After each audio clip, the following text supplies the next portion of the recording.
So I was walking by Union Square the other day, and I saw two guys with pasta strainers on their heads. And they're talking about conspiracy theories while they had pasta strainers on their head.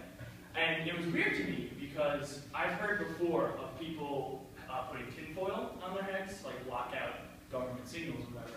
But pasta strainers have holes in them. So would like the government conspiracies like go through the holes? Like I don't think they're very good at what they're doing. Then it got me thinking about conspiracy theories in general. Like I'm a big fan of the X-Files. It's one of my favorite shows. So I feel like I have some conspiracy theory like street cred almost. Like I know some, and they're very strange. Like all conspiracy theories make like outlandish statements, and then usually just like end up blaming the Freemasons. Like everything is just because of the Freemasons for no reason. And some people really believe them, but to me, like, I kind of believe conspiracy theories, but like on a lesser scale. Like, I'll believe in one where it's like, hey, I haven't seen my favorite shirt in a while. Maybe my mom threw it out.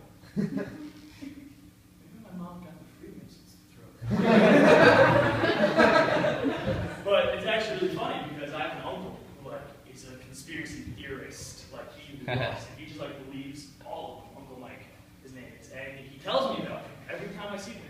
Every time I see him, he tells me about a new conspiracy theory, and it's always the first thing he says to me, which is strange. So he always has the same formula. I'll say, "Hey, Uncle Mike," he'll tell me something, and then we'll walk away.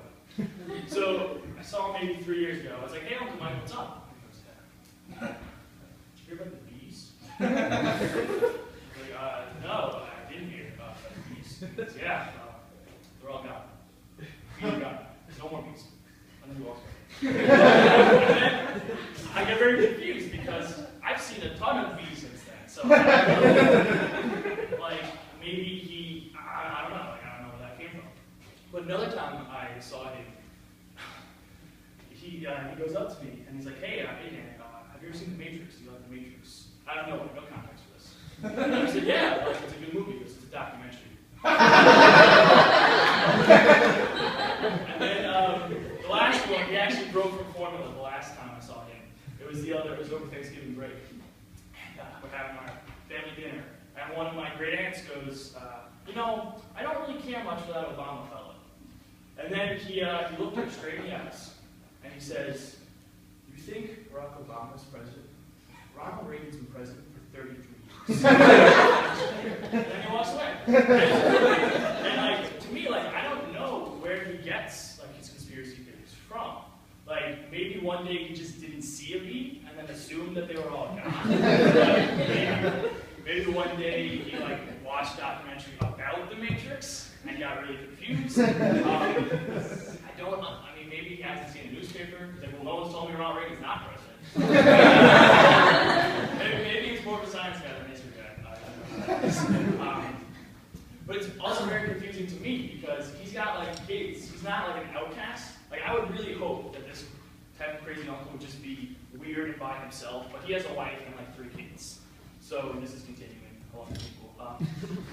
But it's weird because I hear him talking about like the stock market and like things. So I assume he has adult interactions with people. So I can just like picture him around the water cooler like in his office. Just being like, "Hey, did you hear about the boss?" I'm like, "No, he disappeared." Completely vanished one day. I'm pretty sure he's on vacation. And I'm pretty sure he told us he was going on vacation. Like, you can ask Greg. Like, Greg, he's like, "People trust Greg. Greg's a Freemason. Are you kidding me?"